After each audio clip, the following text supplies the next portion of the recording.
أعوذ بالله من الشيطان الرجيم بسم الله الرحمن الرحيم अल्हम्दुलिल्लाह रब्बिल आलमीन वस्सलातु वस्सलामु अला रसूलिहिल करीम अम्मा बादु फ़अऊज़ु बिल्लाहि मिनश शैतानिर रजीम बिस्मिल्लाहिर रहमानिर रहीम इन्ना हाज़ल क़ुरआन यहदी लिल्लती हिय अक़वम। Indeed, this Quran directs to the path which is the most correct and straight. It's a great blessing of Allah subhanahu wa ta'ala on us that we are here virtually together to learn the Quran. The Holy Quran introduces itself as a guidance, as Hudan al-Huda, which is translated as guidance, direction. When we were students of the school, the examiners used to test us whether we know about a word or not by two ways. One was the word meaning, and the other was to use the word into sentence. This gives us more clear understanding of a word. What does it mean? And how it's used in a sentence, in a phrase. When we use the word Huda in the sentence, for example, if you ask me to direct you, ask me to guide you, I won't be able to help you at all. As until you tell me your destination, where you want to head to, I'll not be able to help you. And if you want to go to London and I guide you to go to Manchester, you won't listen to me even, because your destination is London and I'm telling you the way to Manchester. So the guidance should match with the destination. If your destination doesn't match with the guidance, you won't even listen to it. It's important that when we look into the Quran, apparently it doesn't match with our destination. There's no doubt that we are all after this world. We think about it, we plan about it, we spend our time on planning, furnishing, improving this worldly life. But when we look into the Quran guides us to the hereafter. It directs us to the paradise. So apparently it doesn't match with our destination. But if you just go deep and try to find out that what is our destination within this world. I give you an example. If someone retires from his job after 35 years of his service and his colleague sitting next to him asks him, what's your achievement? He says, I have already purchased a plot, and when I get the amount of my gratuity, I'll certainly build a house. Same is the case with the landlords, the farmers, the industrialists, the businessmen. Everyone is after a house for different reasons. For example, someone who lives in a rented house, whenever the call bell rings or the phone bell rings, he always has in his mind, oh, may it not be the landlord to ask me to vacate the house. And if someone is living in an attached house, he is after a detached house. If someone is living in a detached house, he is after a mansion. Now if we again look into the Quran is directing us to paradise. which is a garden, in which there are living apartments. That means a house surrounded by the gardens, beneath which rivers flow. What is an ideal house, in our opinion? A mansion. The residential area is surrounded by the gardens, and there is a waterside below. That is our ideal house. And what Allah Almighty is telling about paradise, that it is a permanent house. Khalidina fiha, living therein forever. Hum fiha khalidun, they will live therein forever. And within the house, what we like, all the amenities, facilities, and all different type of services we have there. And this is what all the Holy Quran is telling us about that house. Walakum fiha ma tashtahi anfusukum. Therein you will have all what you pursue. Walakum fiha ma tad'un. In addition, if you ask for something, that too would be provided to you. This is the paradise. This is the achievement in the hereafter. Another important thing is,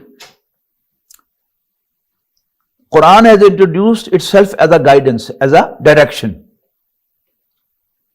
And also it calls it a book.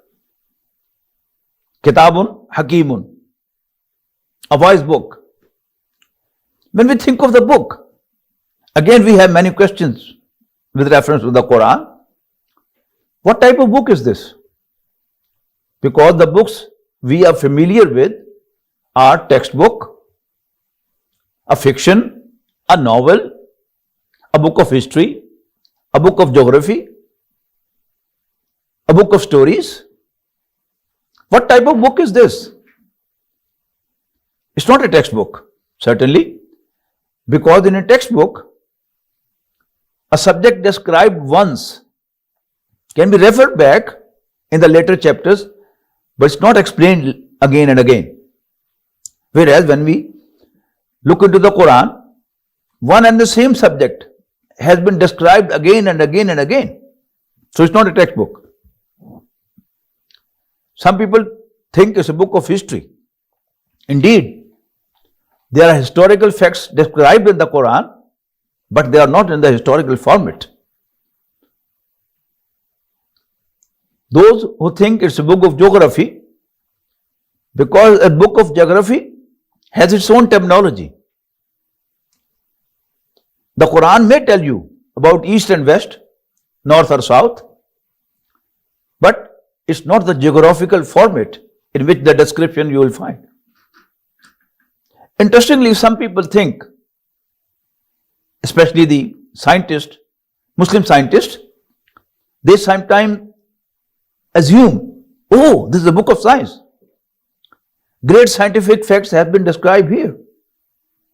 I'm sorry to say that nothing has been described in the scientific terms.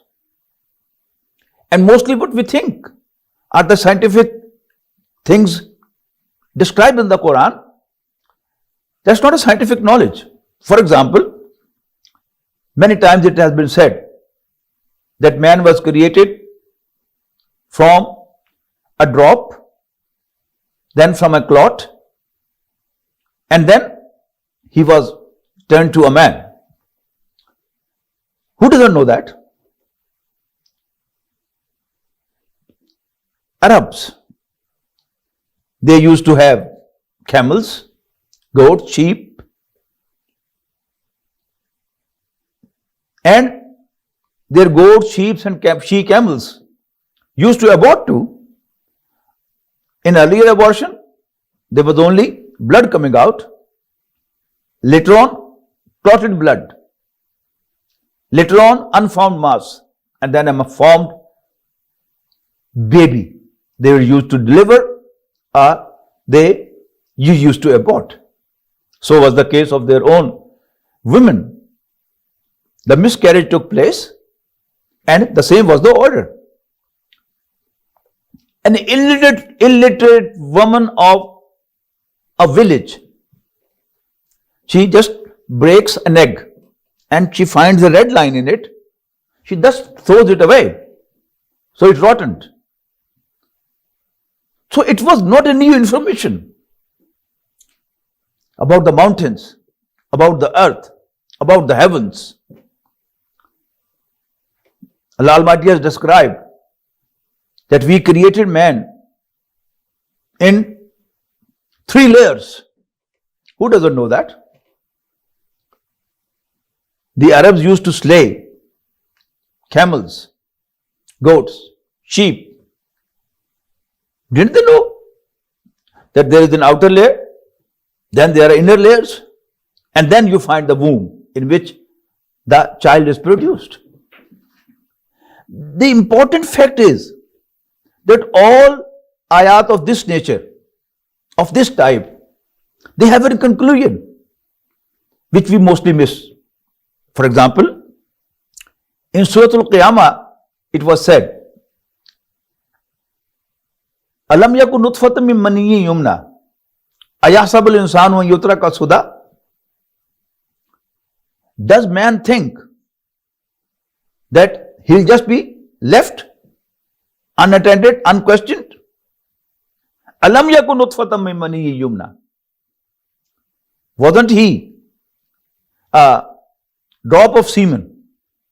Summa kana alaqatan fa khalaqa fa sawwa. Then he turned to be a clotted blood. Fa khalaqa fa sawwa. Then Allah created him and finished him. Khalaqa fa sawwa faja'ala minhu zawjayn adh-dhakara wal unsa. And then from that, Allah Almighty created both men and women. Origin is the same. The same drop of semen gives rise to a boy, and the same gives rise to a girl. It's an amazing sign of Allah. How capable, how omnipotent is Allah subhanahu wa ta'ala. We create different things, we produce different things in our production units. Raw material is different for different products. Machinery is different for different products. The whole procedure is different for different products. Here the procedure is the same, raw material is the same, and machinery is the same. Same woman is giving birth to boys, and the same is giving birth to daughters, girls. And sometimes there are twins, the combination of both, boy and a girl.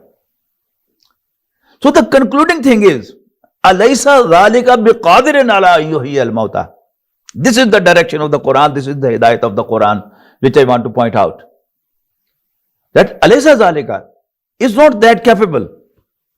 Alaysa dhalika biqadir is not that capable, ala yuhyi al-mauta, that he brings the dead to life again. Another thing, that some people, those who think about the Quran, there's a book of stories.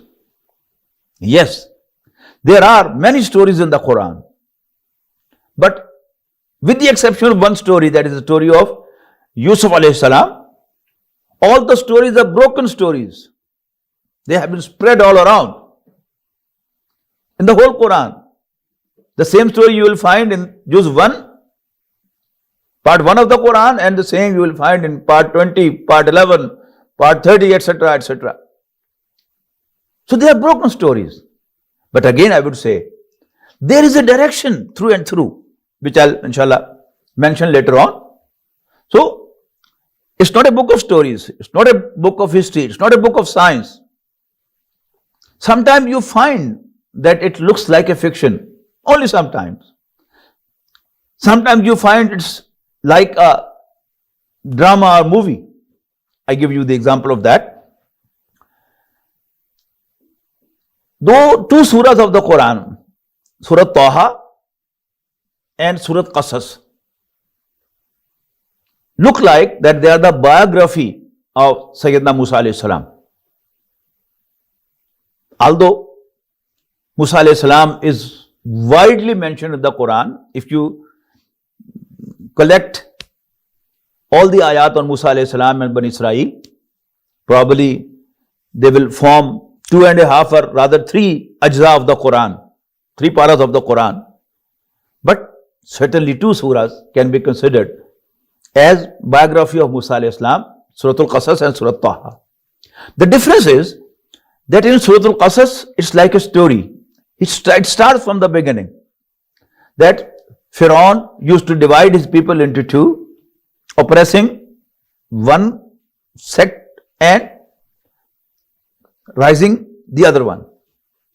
Allah Almighty was kind to the oppressed ones, and then Musa alayhi salam was born in them, and then a change was brought by Allah subhanahu wa ta'ala. The whole story of Musa alayhi salam was described. Whereas in Surah Taha, it's like a movie or a drama which starts from the center. You know, the movie message, how it starts, that different Sahaba are leaving Medina to different kings, different rulers, and then the story starts. In Surah Taha, the story of Musa alayhi salam has been started from the center. That you remember when Musa saw light on the mountain, and he assumed that, oh, there are some people who are having warmth from the fire. So he said to his wife that stay here, I go and get the direction and I bring some spark for you so that you can also get heat from it. When he arrived there, he immediately was stunned to hear, Inni an Allah, I am your Lord Allah. Remove your shoes. What is in your right hand? He said, it's my rod. I take support from it. I take help to drop the leaves on my flock, and I have many other things connected to this. Allah subhanahu wa ta'ala said, okay, drop it down. He dropped his rod down. It turned to a big snake. He was scared. Allah Almighty said, don't be scared. Hold it again. He held the snake in his hand and it turned to a rod again. Allah Almighty said that take your hand into your armpit and bring it out. It will turn white. And it did. Then Musa alayhi salam was assigned that go to Pharaoh. He's turning rebellious, and warn him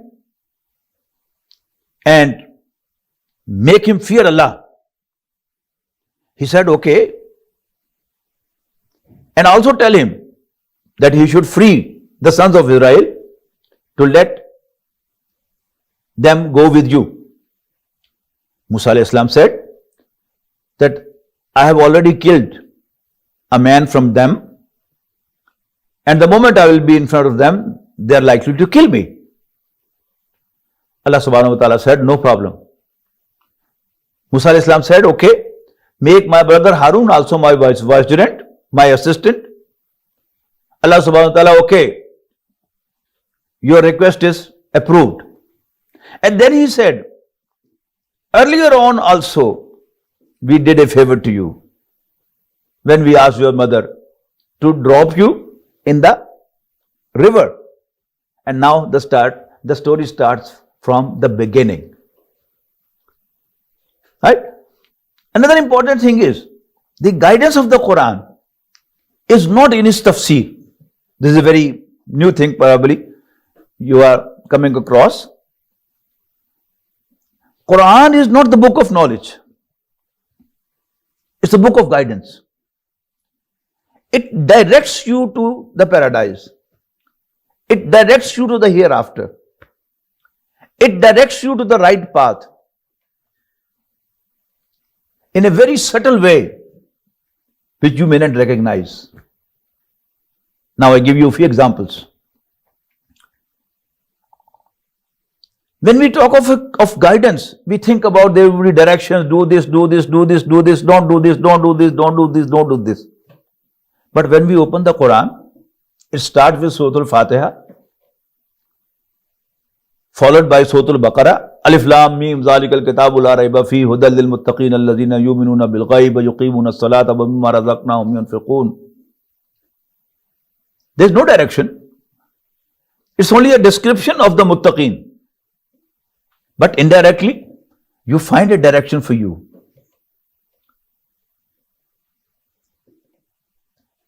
Allah Almighty is our creator and our Lord, obviously. And He knows what He has created. All the weak points within me are very well known to Him.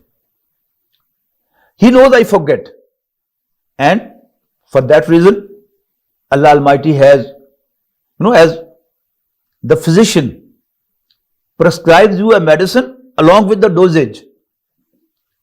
2 times a day, once a day, 3 times a day. How many milligrams, how many tablets?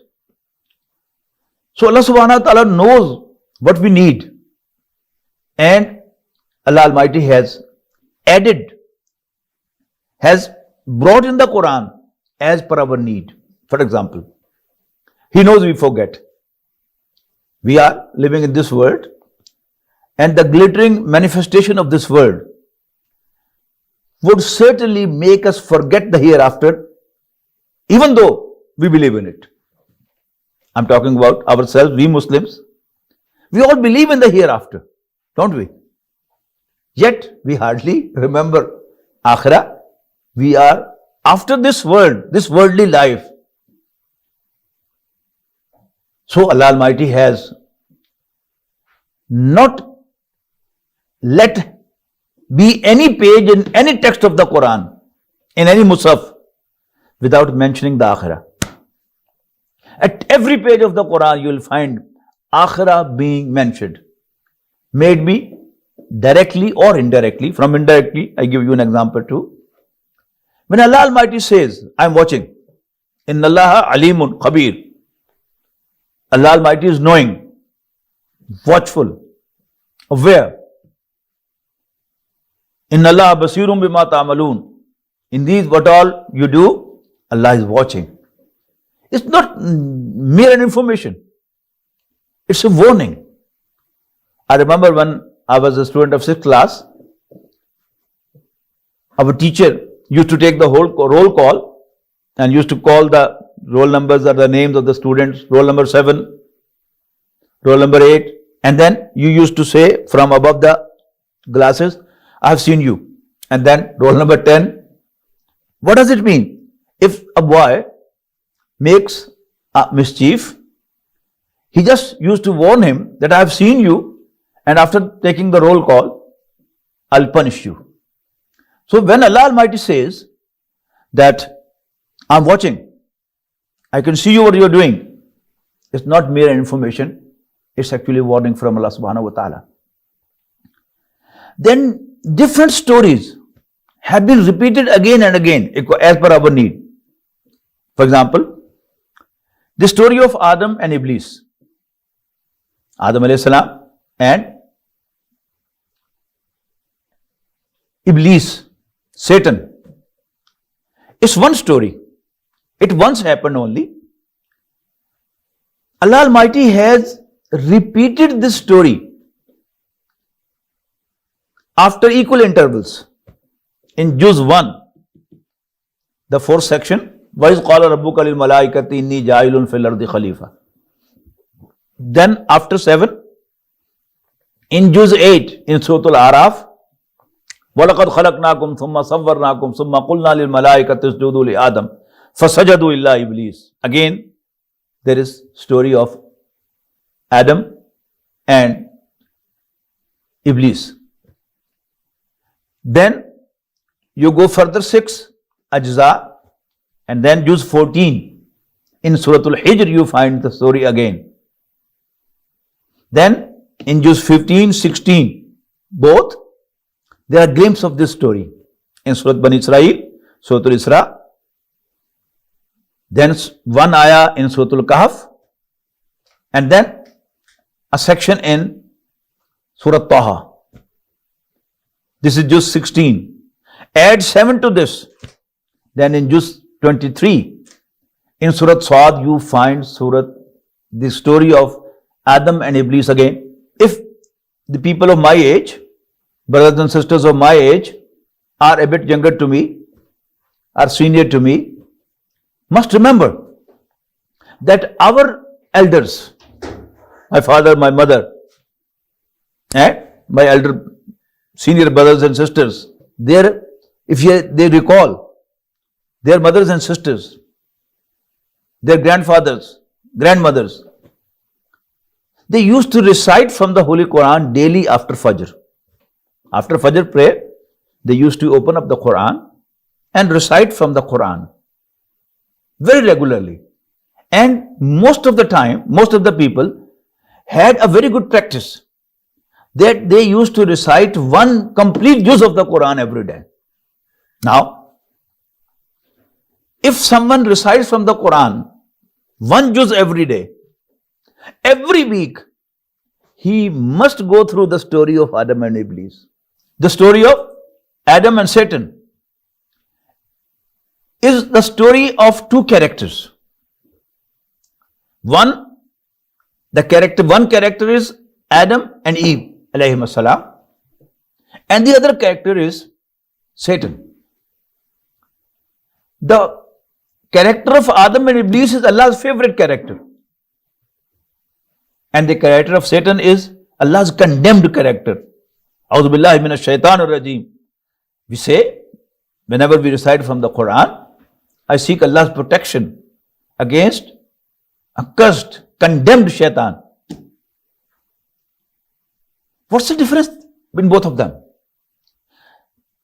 Both characters, that is Satan and the other character, Adam and Eve, alayhim salam, both disobeyed their Lord, didn't they? Allah Almighty said to Satan to bow down before Adam. He refused to do that, didn't do. So he was disobedient. He disobeyed his Lord. And so did Adam and Eve, alayhim salam. Allah Almighty, their Lord,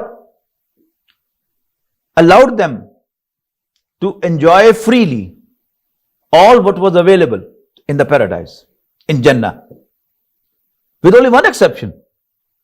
But don't go even close to that tree. Certain tree was banned, but they were trapped by Satan and convinced to taste from it.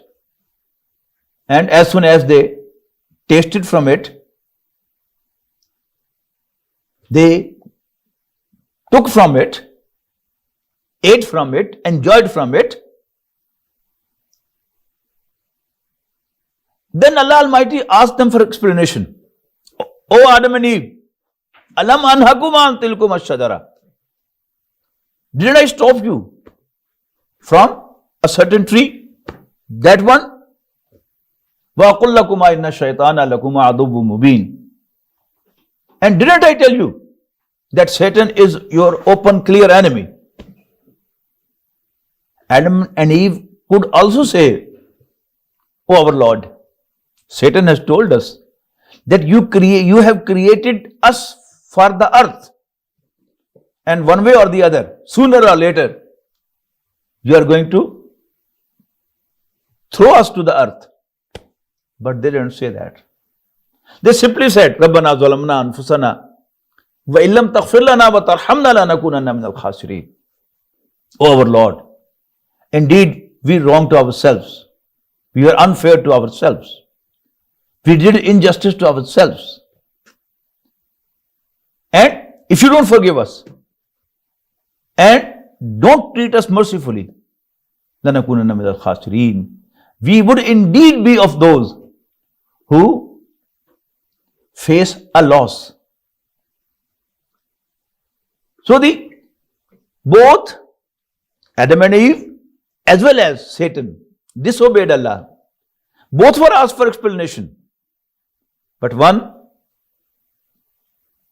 was consistent. No, I'm right. I'm not supposed to perform a sajda in front of Adam. He is just material and I am from the world of energy. I am from fire, the world of energy. And he is just material from matter. From earth crust. From dust. Whereas Adam and Eve simply apologized. Asked Allah to forgive them. So this is the guidance which is not in words. It's a guidance. You go through the story again and again and learn this lesson, that whenever you commit a crime, whenever you commit a mistake, simply ask for forgiveness. Simply apologize. Don't insist.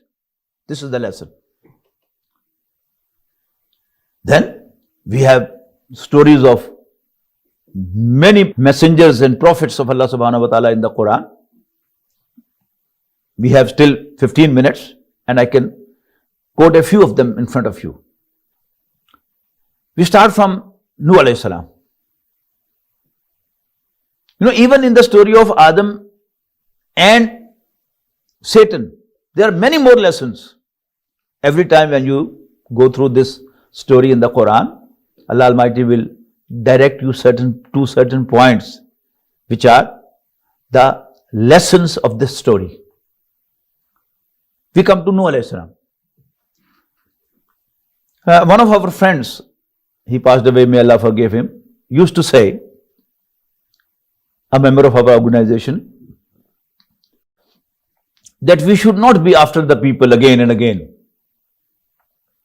He used to use the word, Deen is matloob, not talib. Deen is not a seeker. Deen is sought. So we should give dawah to people, but if they are not ready to listen, we should not go again and again to them. It's the insult of Deen.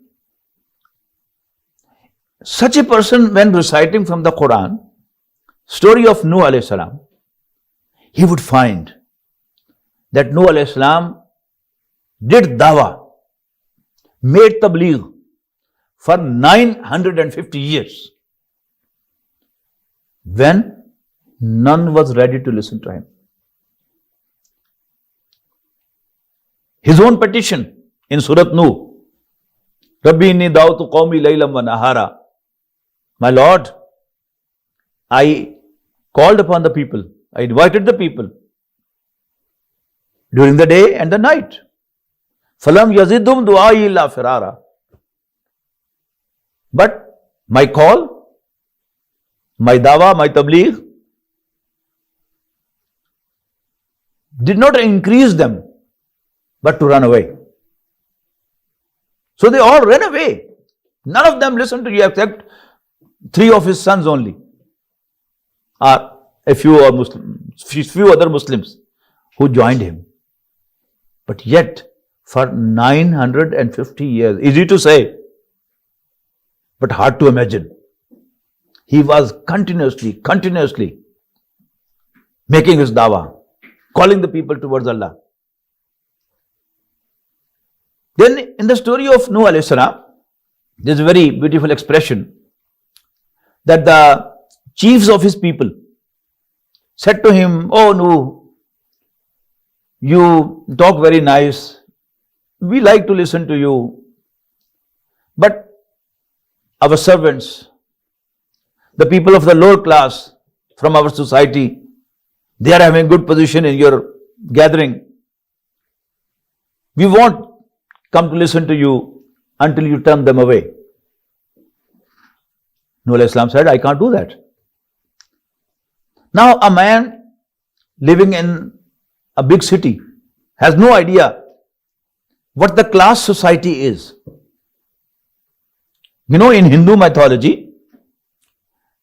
there is an assumption that Brahman was created from the head of Allah subhanahu wa ta'ala, ma'adallah. Khatris were the arms of Allah subhanahu wa ta'ala. And Vesh were the belly of Allah subhanahu wa ta'ala.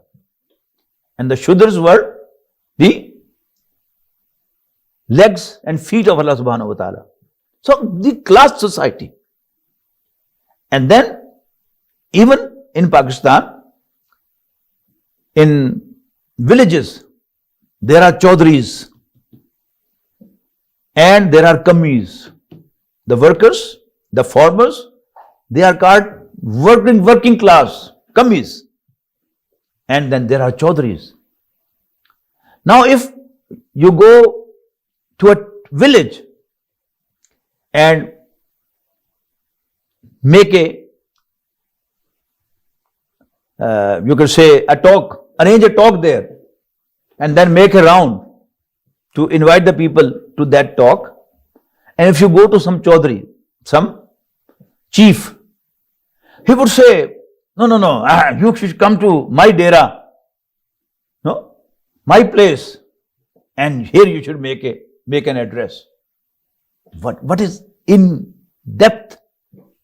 That he doesn't want to come to the masjid, to the mosque, where Allah subhanahu wa ta'ala treats all the human beings equal. So, when you read the Quran, story of Nuh alayhi salam, you will find, yes, it's nothing new. It is always there. Then, story of Yusuf alayhi salam, which has been narrated in the Quran as the best story, Ahsan al-Qasas.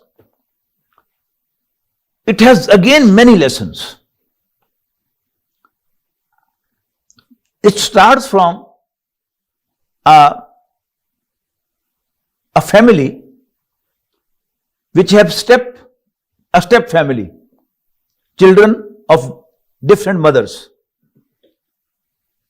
Whenever there is a step relation in a family, from this story we find, because Yusuf alayhi salam and his 11 brothers, these 12 brothers were the best of mankind as far as the family background is concerned. These are the only men who has prophethood in 3 generations. Their father Yaqub alayhi salam was a prophet. Their grandfather Ishaq alayhi salam was a prophet. And what to talk of their great grandfather Ibrahim alayhi salam. Even Lord Almighty Allah subhanahu wa ta'ala offers him salute, Salamun ala Ibrahim. Yet what we find there? Whenever there is a step relation in a family and the brothers of one family sit together and share their concerns and notes, they will always say, oh, dad is paying more attention to the other family. And when they will sit together, they will share the same feeling. So this is one of the lessons of this story.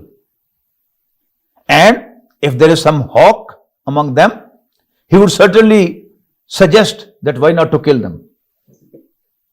This is what happened there. Then the moderate among them also agrees on this, that we should get rid of Yusuf. Although he doesn't allow to kill him, but to throw him in a deep well. This is what it is.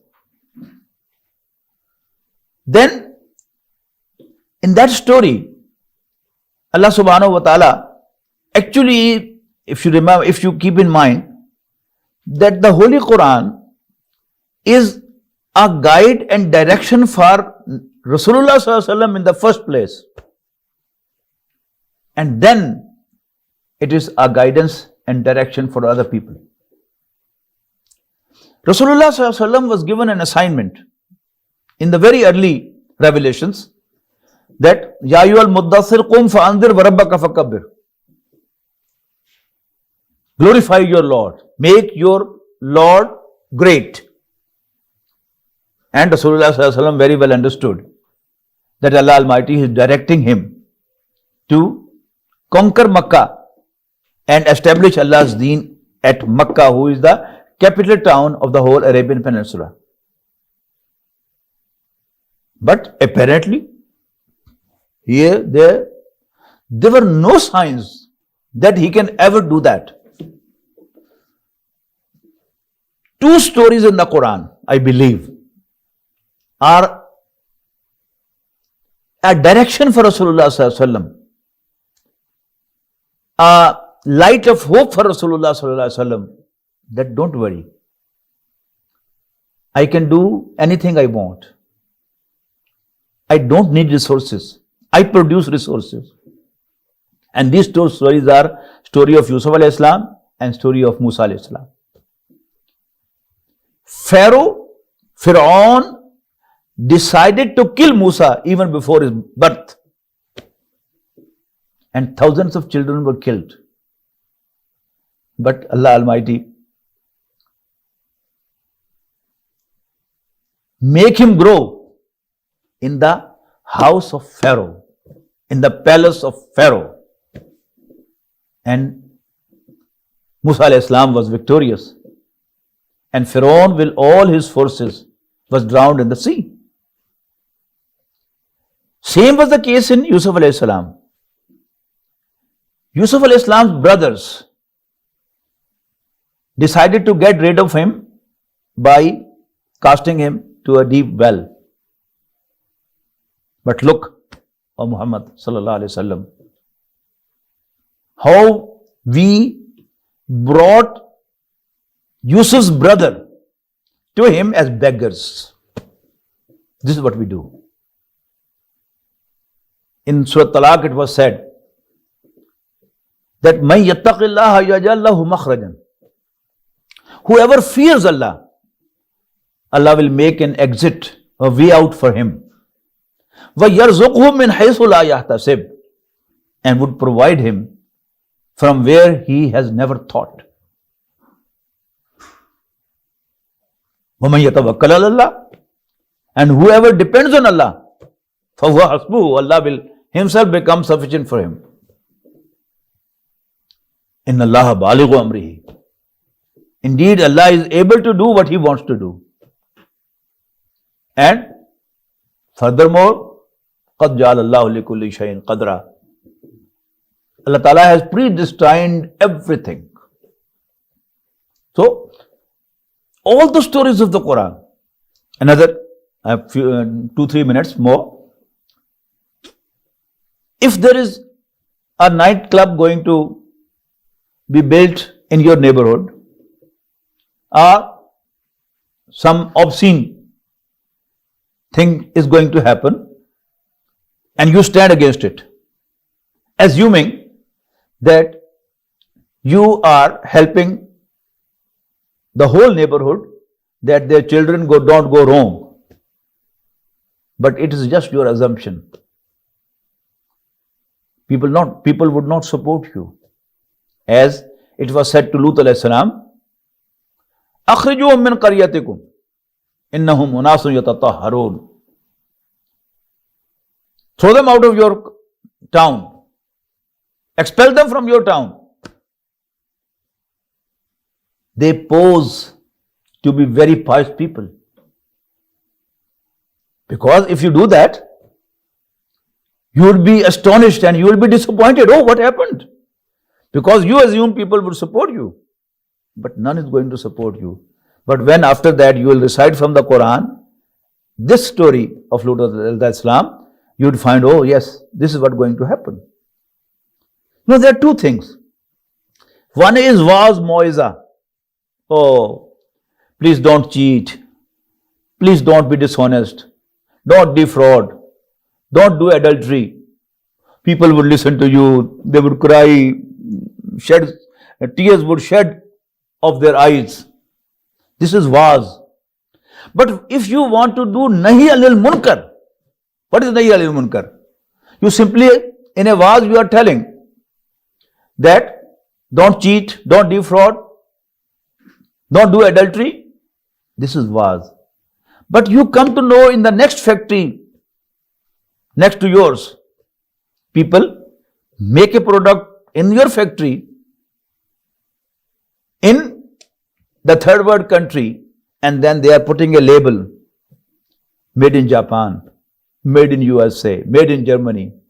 You go to them and tell them not to do that. You'll be astonished.